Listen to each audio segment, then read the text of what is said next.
Howdy, all you delicious people. I'm here today to review Day Shift, currently available on Netflix. It just dropped today. So, I immediately feel John Carpenter vampire vibes from this movie. Or I feel like this movie is to go on and feel a little bit like R.I.P.D. Or it also feels like Dylan Dog, if anyone was to ever go on and see that movie. The uh, the guy who is to, of course, be Superman from Superman Returns. I think his name is Brandon. He, of course, was in that film, and the guy from Being Human, who is the werewolf in that show, the American version, not the UK version, was also in that film, going on and playing a zombie at some point. Dylan Dog is a very interesting kind of film. I enjoyed it. It does come to me to be more of an investigation film than an actual like monster hunter kind of movie. But anyways, so but that's what kind of the Day Shift kind of feels to me. So really for this movie, we don't have much of any story. So I feel that if I am to go on and say what the story actually is, I feel that really I'm spoiling it, because this movie focuses so much on action that there really is to be slim pickings as far as me going on and saying, like, okay, this character is Bud, and what is he going through this film beyond him just having to kill all these vampires? Well, Bud, of course, is to go on to have a daughter and a possible ex-wife. And so Bud is to go on to doing these kind of odd jobs that eventually lead him to quickly start murdering and killing all these people, and we're confused and baffled why. But then all of a sudden we realize that these people are all to be vampires, even if it doesn't look like the traditional vampire. That's really what this character is. So we have Bud eventually needing money to try to hope that he can have enough money together to justify having Jocelyn, who is his ex-lover, stay, of course, and have Bud be able to pay some bills and so on and so forth that he is possibly behind on, and so on and so forth. So Bud is going to have to reinstate himself into this thing called the Union, that is to go on and be this underground vampire bureau of sorts, that is to have all these codes and violations and all these things that eventually has Bud on a very short leash. So much so that he ends up partnering up with a Dave Franco, who of course plays Seth in this movie, who is to go on and be like the cliche-ish. If we have Bud, Jamie Foxx being the character that is to be the tough and ready to rumble guy, we of course have Seth, who has to be the exact opposite, who is to be frightened at the sight of anything, to the point of him consistently going on and wetting himself throughout this entire film. Which, pea humor, seems funny. So, with that said, considering this movie is to have almost zero story, but it still has really good action, I have to say that this is almost a solid, good film. I liked it. I liked the music involved. I liked the soundtrack that was involved in this film. I definitely like Snoop Dogg's character, who of course is to be Big John Elliott. That character was cool. To kind of see how that character was playing out in this movie, and how they were going to use him. Uh, really was also cool to see Scott Atkins and Steve Howie in this film, who, of course, a lot of people know probably Steve Howie from probably Reba, and I know he went on to do some like motocross show also at some point. I don't remember the name of it, but he was on that as well. But Scott Atkins, I know him as basically being like uh, the JCVD Jean Claude Van Damme like replacement kind of person who was to go on and do all these action movies that it seemed that normally Jean Claude would normally do. It's sad to go on and say that, but it's the truth. Uh, but I really liked Scott Atkins, and eventually he goes on and does some interesting roles at some points in time. But anyways, speaking of time, I think it's about that time to just go on into that double five time territory. I think it's about that time to just go into spoilers. So with that said, I think it's to say that it's spoiler time, spoiler time. It's about that time to spoil this movie. So in the very beginning of this movie, we like jump right into the action. So Bud is to be pretending that he is to be this pool boy, and he is to be scooping out this dead animal from out this pool, and then he makes his way to this neighbor's home after he sees someone leave, and Bud goes on to notice that there is to be this old lady within this home, and Bud is to go on and set up this metal string and is to eventually have all this gear on as if he's robbing the place. Um, like he has a ski mask on and everything. And then he just goes in and blasts this woman, and we're like, what the heck just happened? What's going on? And so, come to find out, this woman is a monsterish character, which we also find out has another vampire in the house with her that is to also be much more younger. So Bud goes on and is to figure out a way to wrestle around with this woman, because we have all of these characters that are vampires that are very much like contortionists or very flexible, to the point of you're seeing like all of these bodies in any kind of body like form. And I thought that that was like kind of the inventive thing to try to like change what you've seen all vampires look like, as we have them being pretzeled up in some way, or in these kind of poses that are to be kind of unique to a vampire film.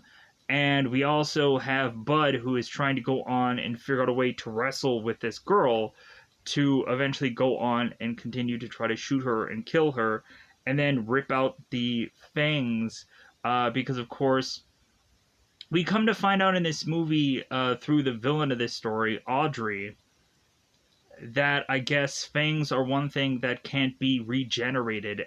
And so I thought that that was actually unique, because that actually makes a lot of sense to take out someone's fangs and then they would probably like starve themselves to death. I thought that was a like an interesting like tale, to just be like, well, yeah, how often do like vampires get their fangs ripped out? So we then go on and have another person running towards running of course towards Bud here, and so he ends up going and cutting his own neck via running towards this open door, as of course this guy does not go and see this string, this kind of piano string slash silver string that is to take this guy's head off. So Bud then goes on and takes this guy's fangs also. So Bud then goes to a guy named Troy to try and go on and sell these fangs, after we have Bud, who goes to eventually need to go into the old lady's wardrobe to find himself this kind of goofy like pajama like dress, so he can go on and shower up, so that way he won't have the scent of vampires on him. So we go on to have Bud, who is to retrieve his child and go yogurt shopping with her, and it seems that we have Paige, who is kind of upset with the fact that her father is to be kind of late picking her up. So when Bud then finally goes to make her way back to Jacqueline's home, Jacqueline is to say, like, hey, like, what appointment did you have? Like, why were you late? And Bud is to say, it's like, well, I had a pool appointment. And Jacqueline's like, at what address? And Bud is like, well, the address with the person that had lived there. And Jacqueline is like, well, who was the husband who lived there? And so he's like, oh, well, it's of course like Mrs. Whoever. And so we go on to have Bud, who doesn't remember this pool appointment or where it was or anything like that. And plus, also, Jacqueline is to always be upset with Bud because of secrets that he always keeps. So, Jacqueline is to mention to Bud how there is to be bills to be paid, and Bud would have known that if he would have ever gone on and listened to any of the voicemails that Jacqueline is to go on and leave.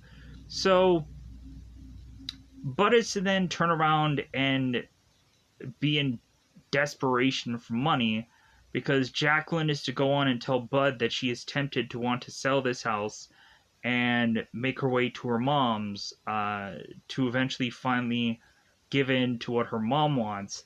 And Bud is to realize, like, well, wait a minute, like, if you go on and you leave here, then, like, I'm never going to be able to see my daughter again. It's like, well, that's the way things are going to happen, possibly within this story. So Bud goes on to see Troy to try and pawn off these things, because this guy's working at some pawn shop where it seems he sells everything. So immediately Troy is to tell Bud, it's like, well, hey, I'll give you 1,500 for the snake eyes, which is to be this guy's gun. And so Bud is to go on and give Troy these vampire fangs to say, like, okay, like, how much are you going to give me for this? And Troy looks at him and is to see that one of the fangs is about decades short of being an elder, and the other one is to be, like, far too young. And so Troy is to eventually come up with the price of 800. And Bud is like, wait a minute, what? Like, each? And Troy's like, no, for both of them. And Bud is like, man, like, that is a gouging price. So we of course have Troy, who says, like, well, hey, why don't you just take him to the Union and sell him that way? And Bud's like, well, you know I can't go on and do that. And so Troy's like, well, like, there's nothing I can do. But so Bud finally goes on and sells his gun to this guy, and Troy lowers the price, and Bud's like, hey, you just told me 1,500. And Troy was like, well, yeah, but now you're desperate, and so now that I can sense that, like, I'm gonna lower the price. So Bud is to give this guy all that he has, like all of his weapons, his silver kind of string, and really, like, that is still not enough for Troy to get what Bud's really wanting out of this whole experience. So Troy then is to look down at Bud's shoes and to be like, hey, are those Jordans? What size are they? So Bud leaves without his own shoes on and is to drive away. So Bud is to finally realize that he needs to like make a drastic change here.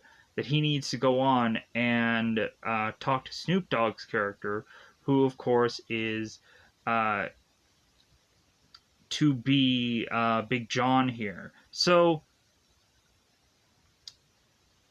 we have Bud that makes a call to say, "Hey, Big John, like I need your help." So that ends up playing into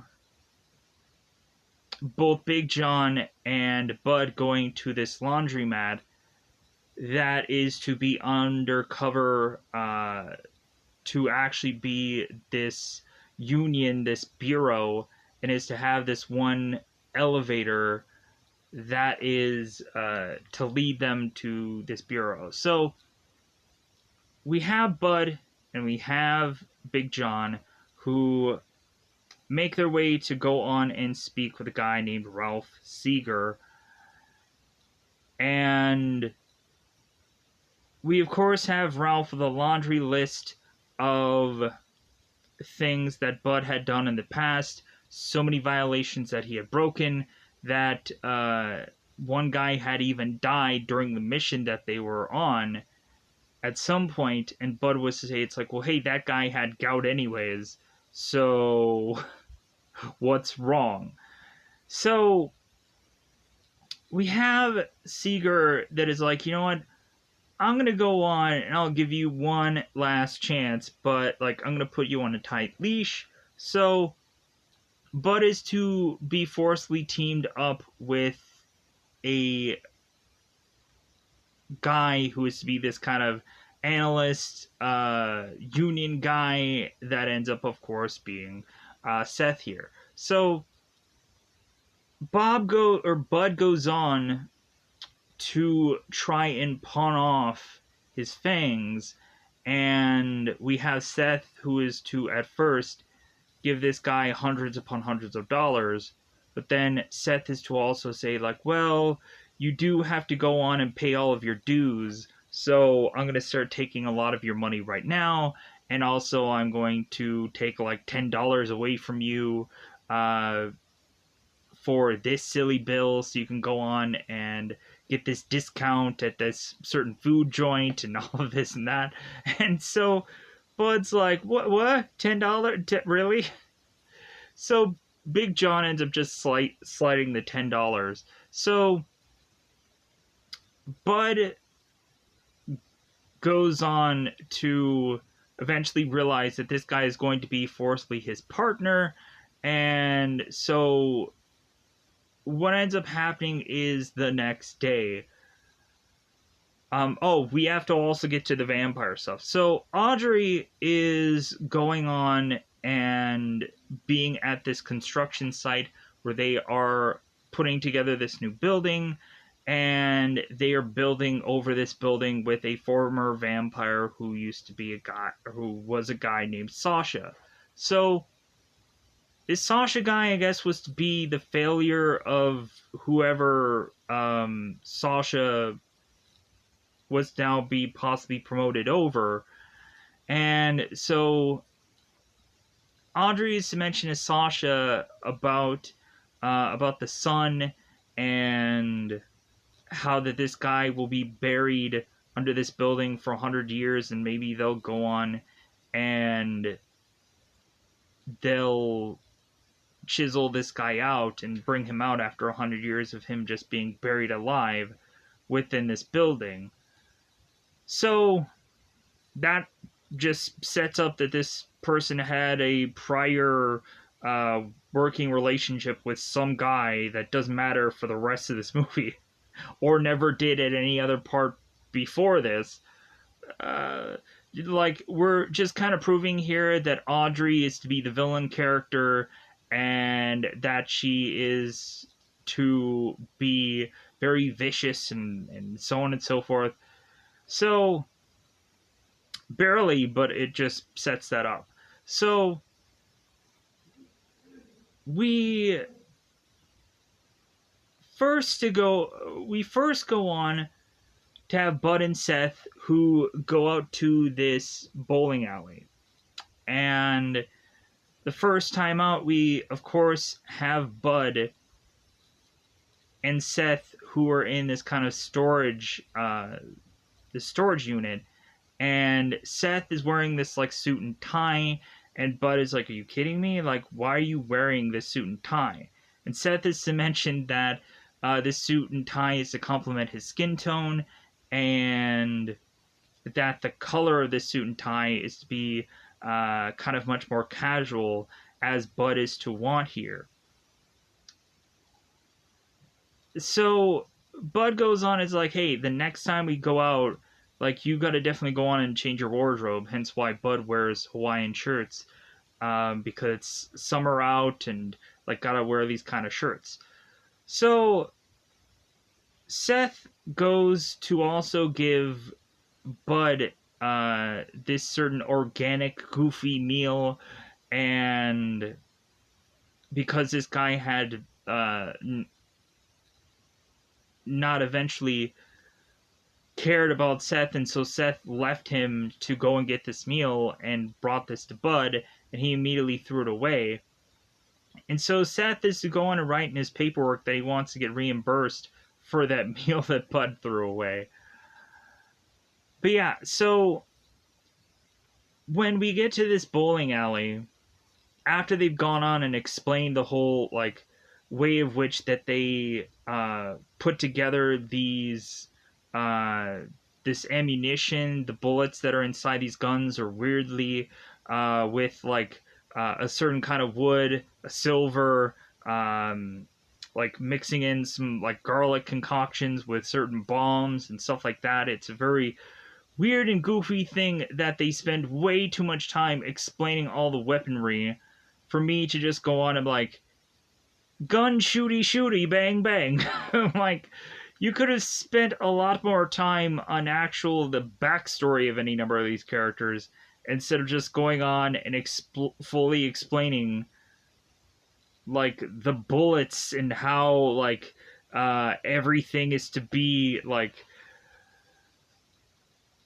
put together as like, oh yeah, we've come up with the perfect kind of vampire gun slash grenade slash things, that I'm like, that doesn't really matter, so let's move on. So Bud and Seth go to this bowling alley, and so Bud tells Seth to stay in the car, and Bud's gonna go off to get these young vampires, as they also have to go on and explain about young vampires and how they are different, and how there are certain kinds of vampires. There's like southern and juvenile and all kinds of other things. There's a whole kind of certain way of goofy names that they have to give to all these people that honestly doesn't really matter. But when they go on to like the hive situation, they explain that certain vampires have certain kind of things that would not make sense for them to be mixed together in this one location the way they are, but we'll get to that later.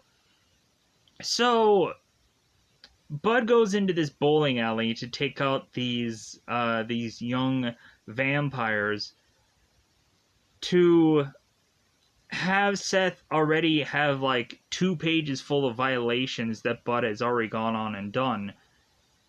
Like the whole thing about him like not using the right holy water, like all of these things that are all on this paper that are to be these violations that this guy is to already have. So Seth is to eventually get a call from Seeger, and is wondering like, "Hey Seth, how is the job going?" And like, is Bud like doing poorly? And Seth is like, "Well, he's about to." And Seeger is like, "Well, what do you mean?" And we of course have Seth, who's like, "Well, like, I'm in the car, I'm waiting for Bud to eventually get done with this job." And Seeger is like, "No, like, you have to go on, you have to get in there, and you have to, like, you're like a field operative now, and like, you have to go on and see Bud doing all these violations and so on and so forth." So come to find out, like, Bud on purpose tries to avoid all of these rules, even though he probably does seem to know what they are. He's trying to avoid a good portion of them. But it seems like he's been some years out of the game as far as the Union is concerned. And because I guess the last time he was with the Union was like 2017, I believe, is what they say in the film. So Seth goes into the bowling alley to eventually see Bud, who is holding off one of these vampires, to be in desperate need of Bud to toss him his weapon. So Bud goes on to eventually slay these vampires, and we of course have Seth on his first time out is to barf from all the stuff that he is to see and also pee himself.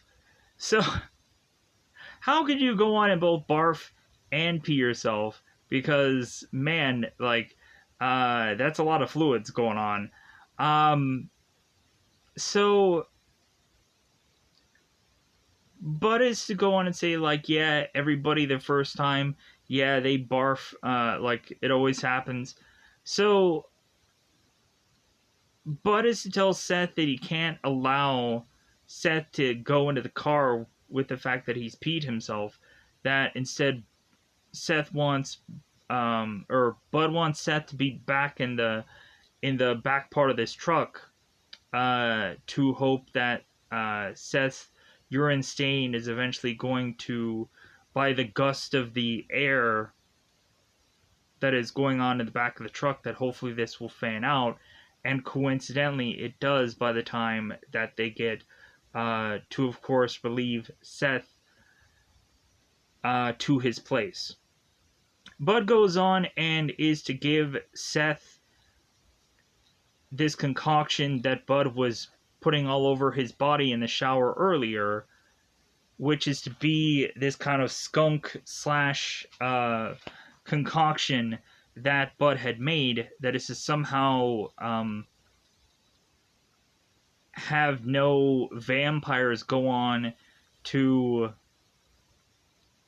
sense that Seth was to have killed vampires or been around a person who had killed vampires. So Bud is to tell Seth, like, hey, don't get that stuff in your eyes and don't get that stuff in your butthole. And Seth is like, well, what will happen if I get in my butthole? And Bud's like, well, you don't want to know. So, come to find out, the next time that they meet together, Seth is to go on and be like, yeah, you know that stuff? Yeah, butthole. Like, yeah, I got it in my butthole. So, it's like, yeah, like, Bud, I guess, was to not make it as worse out as what really happened. And Bud is just like, well, okay, whatever. So,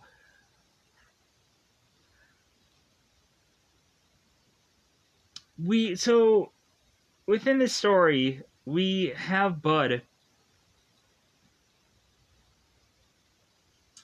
So his daughter is to go on and have this kind of sticker thing going on, to the point of his daughter going on and slapping the sticker on Bud's like honk, like kind of his honker of his steering wheel. And Bud at some point is to go on, and when they go to this yogurt shop together, we have Bud going on to have himself like slap it like this weird sticker upon his chest and like, hey, I'm doing the same thing. So we have Bud that is to eventually go on and get another job, but before that, Bud also looks at the binder that has Seth notes on it, and we have Seth with a number of violations. And so before they end up going on and doing the next job, Bud ends up confronting Seth about all these violations. And so Bud is to say, hey, like, if we were to do every single thing by the book, we would be dead already. And so Bud is to just go on and just give Seth crap here until Seth is to kind of back off a little bit. But also, Bud is telling Seth, well, like, hey man, like, just give me a couple of days and then you can do whatever you want. Like, I just need a few days. To where the point of Seth asking Bud, it's like, what do you need a couple of days for? And then somewhere down the road, finally, Bud does divulge that he is to go on and need money for his family, and like that is the reason why he's doing all of this. He's risking his neck and his life, but his family doesn't even know what he does for a living. So we go on to what is to, of course, be the next big job. And so the next big job, of course, is Bud and Seth go on to these two guys who are disguising themselves as these stereo repairmen. And so come to find out, we now have Mike and Duran, who, of course, are Steve Howie, or Howie, and Scott Atkins. So these two guys, of course, are brothers and they share everything to the point of when you're kind of seeing them fight together, they're tossing one another all of this stuff. I'm like, man, that just seems very like complex when you have to go on and have like not only you're fighting, but then you're tossing somebody to something to someone else, even to the point of we get into this fight and Duran is wanting Mike to just toss him one of Mike's bullets. And so Duran goes on and like kind of scoops it up with his gun and is to fire this gun into this vampire. And I was like, oh my god, this is so like crazy how they're like continuing to toss all of these weapons.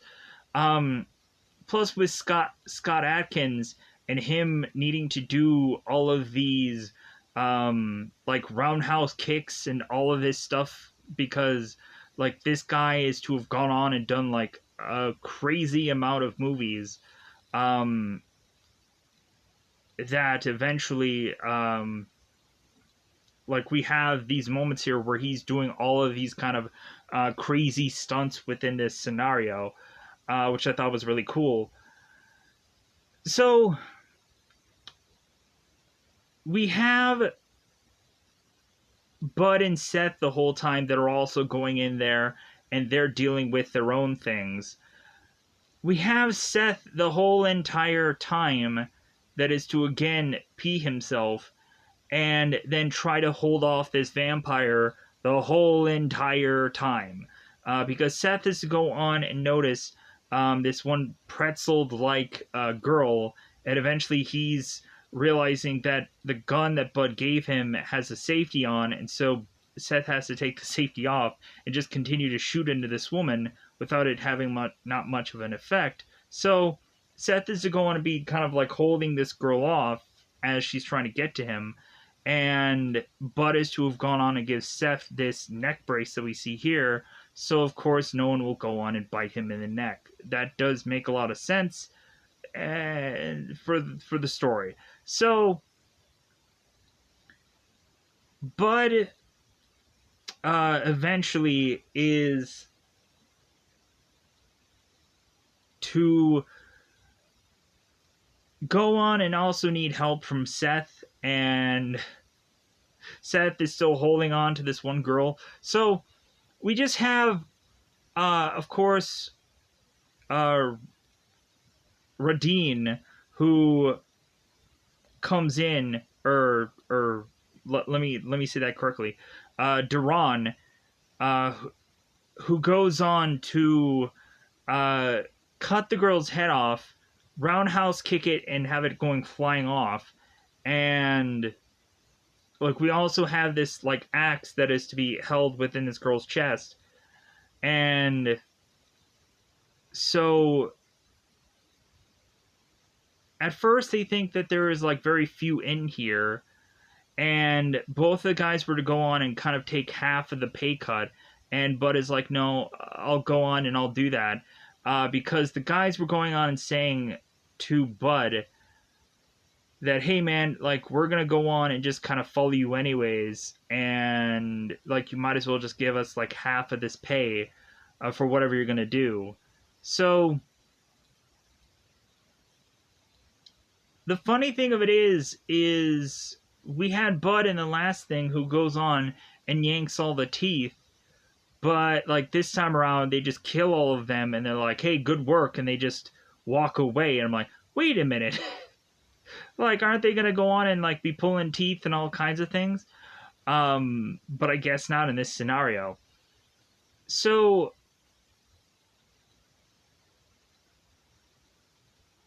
we push on. So now we have to set up the villain again. So Audrey is to go on and find out that Troy is to be the holder of Audrey's descendants' teeth, because come to find out, Audrey was going to try and turn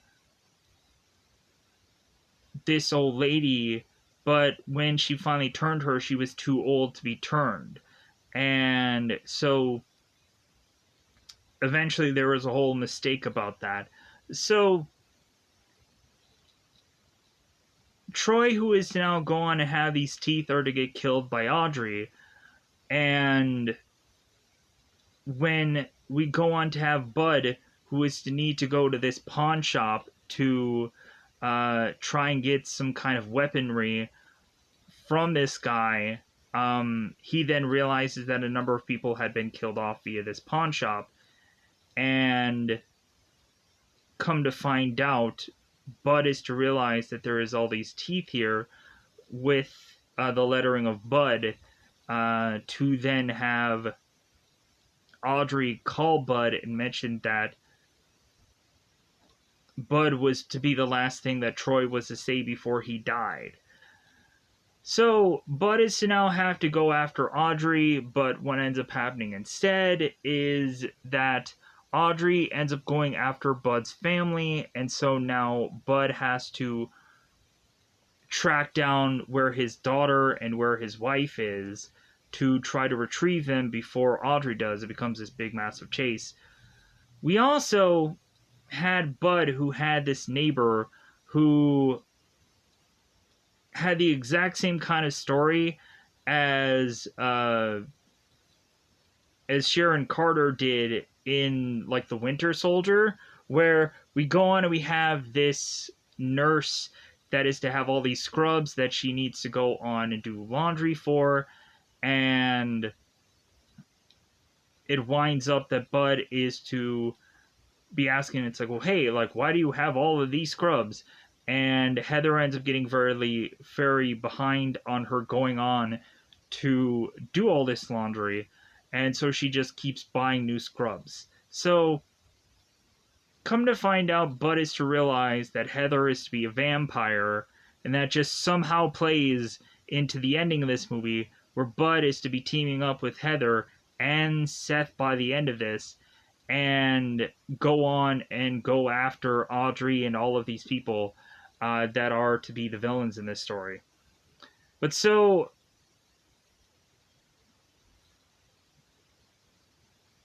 we have Bud. We also have Big John, who goes in that team up as well, because he has to go on and like blast through with his big massive gun that he is to like spray throughout all these people, and it's a really cool visual. So Bud goes on to retrieve his daughter, and we have Bud, who is trying to have his daughter with his tablet and have headphones on and be concentrating on whatever mobile game that she's doing. And Bud is telling her, it's like, well, hey, I might drive a little crazy, but that's just like the way like I need to drive. So come to find out, Paige is to realize that Bud is going on to have to evade all these people. So Bud is trying to drive all crazy, and Paige finally is done with her mobile game, so she looks up to see that her father is having to avoid all these people, and so Paige is kind of telling him what to do, like, hey, drive faster, or hey, swerve over here, or hey, like, that's a light, turn, whatever, blah, blah, blah. So Bud ends up evading all of these men. Uh, we also have to justify here that Mike was to go on and say that I guess there is to be this vampire sunblock that can last people up to 15 to 20 minutes. Um, so vampires can't go out in the sun for a brief amount of time to avoid getting like killed from the sun.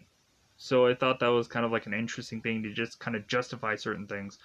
I also liked the mirror effect that they did in this film, where you would go on and see that, like, we would have the clothes, but then we would also go on and not have like the head or like limbs or anything like that. I thought that was a cool visual when they would show off like certain vampire things. That was kind of cool. So I just wanted to mention that also, because that was a interesting effect that went on to this film. So Bud goes on to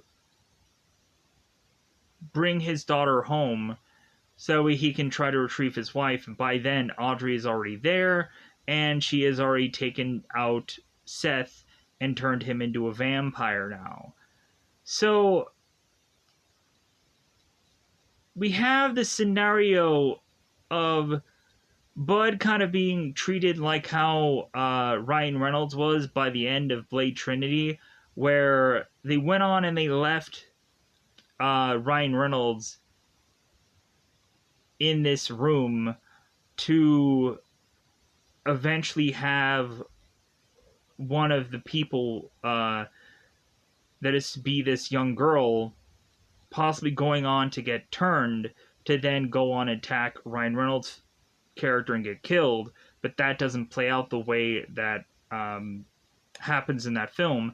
Eventually, Ryan is to get to the person who's going to try and turn this girl, and eventually they run out together because at some point there is to be this garlic weapon that ends up getting put into the room, and Ryan is to make the joke about like garlic silent but deadly, or some kind of fart joke or whatever. And then Ryan is to kind of run off and join the people to try to to fight off whatever he needs to fight off by the end of the film, Drake and whichever. Moving on. So Bud and Seth.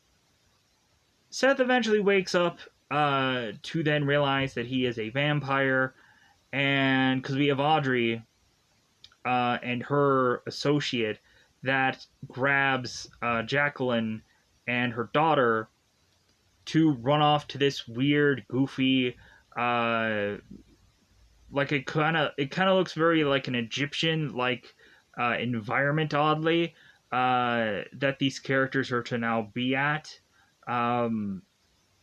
Very like there's a whole lot of just like kind of like sigils and all these kind of goofy environments that they are to be in by the end of this film. So, but it's to be with Seth, who is all of a sudden now to be uncontrollably whipping his fangs out, and we have Seth, who is starting to go on and say like, well, hey, maybe I'm going on and I'm starting to become really thirsty, and what should I do about that? Oh my god. So Seth all of a sudden is to lunge at Bud, and Bud immediately cuts this guy's head off. And so Seth is to immediately not be dead here. And so Seth all of a sudden is to go on, and because we can't kill this character off, as well as we can't do the same with another character in this film.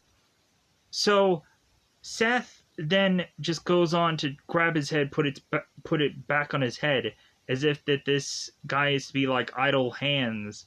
Of course, if you've seen the movie Idle Hands, you have like Seth Green and the guy who goes on and he's in like Mighty Ducks and all these things. They end up like reattaching his head to his body via this like this grill item, uh, where Seth goes on and just reattaches his head, and supposedly like the neck part is just healing, and it reconnects to his body. I'm like, okay, that's bizarre, but so Seth is to continue to hold his head onto his neck, and so Seth is like, no, I think I'm fine. So Bud and Seth are going back together to make their way to seek out Heather. And so now we have Bud and Heather who have to come to like that Heather really is a vampire, and that Heather has gone on and spoken to certain people that might be tied to Audrey, so on and so forth. So eventually that leads these three going off to fight off all these vampires in this location, to then have Big John, come in and wipe them out with this blast of this gun, heading all of these people to make their way through this like cave location that eventually leads to Big John end up getting attacked by one of these vampires, and he ends up getting like his neck kind of sliced into. And so we either have to make the assumption that Big John is to possibly become a vampire soon, or that he is to honestly have a flesh wound like Big John is to say that he has.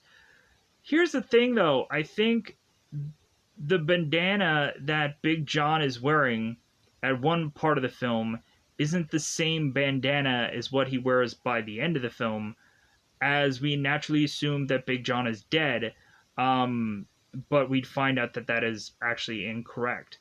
Big John goes on to strap this big light bomb to his body, having us assume that Big John is going to be dead, as we also have Bud by the end of this, who is to hand off this hat to Seth and say like, okay, like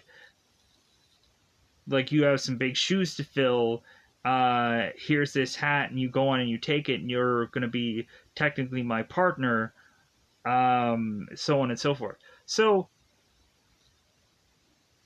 but Bud is to go on and try and save his family, so he goes on and does so. So we have in this story, Seth and Heather are dispatching, of course, Audrey's minion, basically by ripping this guy's arms off, and is to eventually go on and kill this character. Funny enough, we also had Bud and Seth who were having this conversation, and Bud was to tell Seth that vampires are not like Twilight. They're not like New Moon or Eclipse or any of the other Twilight movies. And Seth is to go on and tell Bud, it's like, wait a minute, like, how is it that you know specifically every single Twilight film and every specific title name of all of them? And Bud is to go on and say, well, like, because my daughter was really into them and I had to watch all of them. And Seth is to go on and say, it's like, well, did you see, like, the part 2 by the end of it? And Bud is to be like, well, no, what happens?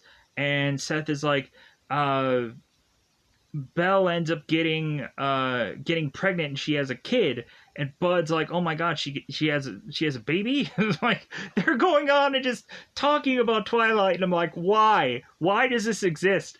But it's a funny joke about them like having to get into like a series that of course to be mostly girly, but you have to go on and break into kind of these comedic things to at some point in this movie. It can't all be like the serious action film that people end up killing one another.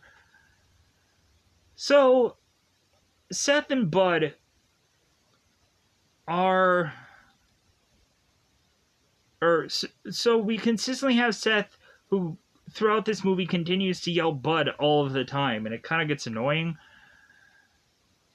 But then he ends up having it turn around and say, "It's like, well, yeah, I'm gonna be fighting vampires with my best friend Bud." It's like, okay, sure, whatever.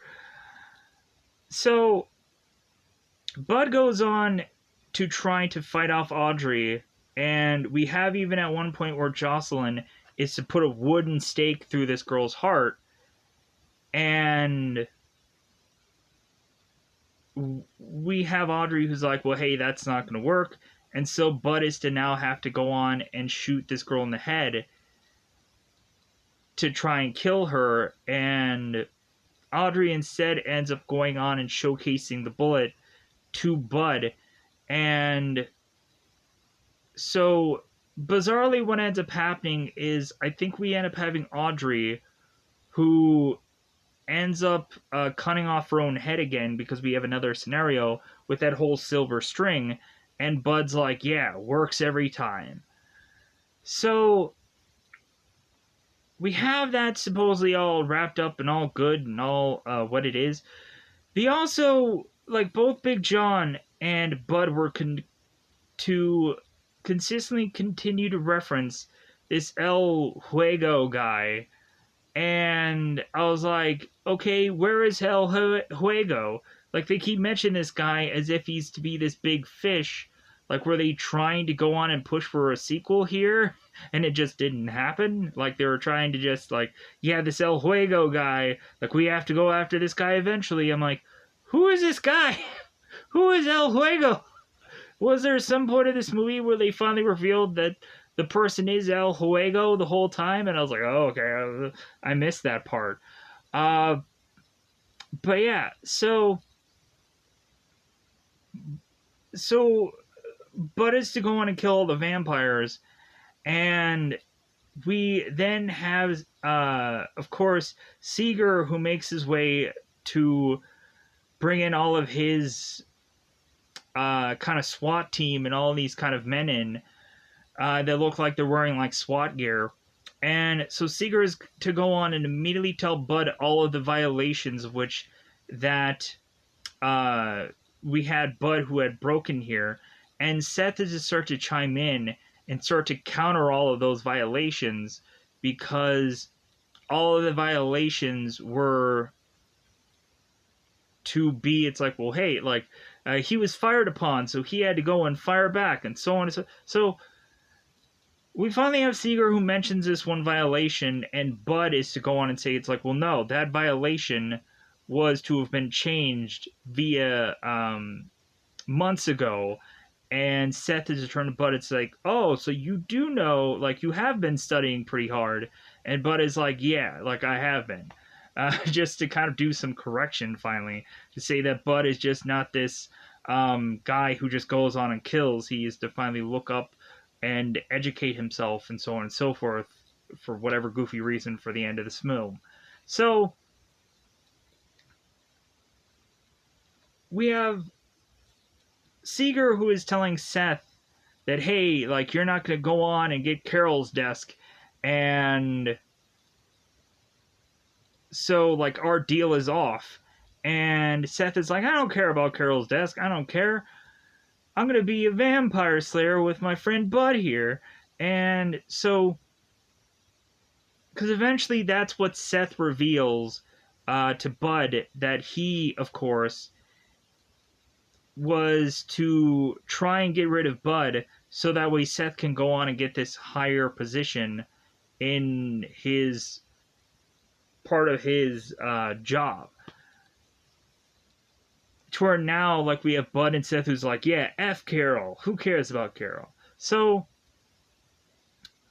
Seth gets the hat, and then by the end of this film, we finally have Jocelyn who's to tell Bud, it's like, well, hey, like, don't tell us any more lies, and, like, be honest with what you're doing, so on and so forth. We also had that one time where Bud is to have to go on and scramble to this birthday party, and we, of course, had Bud who was to go on and pick Paige up there, and that's when they go on that heavy chase. So yeah, so with that said, hopefully that goes on to cover almost everything for this film. I think I want to go on and just kind of wrap this all up. And the last thing we end up seeing is them kind of walking off into the sunset as we have Snoop Dogg, who ends up coming from the sewer, and is to say, that's the thing that I love about LA. There's so many vampires. And then he ends up walking off, and that's when the credits roll. So with that said, I'm going to go on and try to get out of here so I can put this video out as quickly as possible, because of course this video just came out today. So, or this movie just came out today. This video is going to go out in a number of hours from now, but anyways, I'm going to get out of here. Goodbye, everybody. Goodbye, everybody.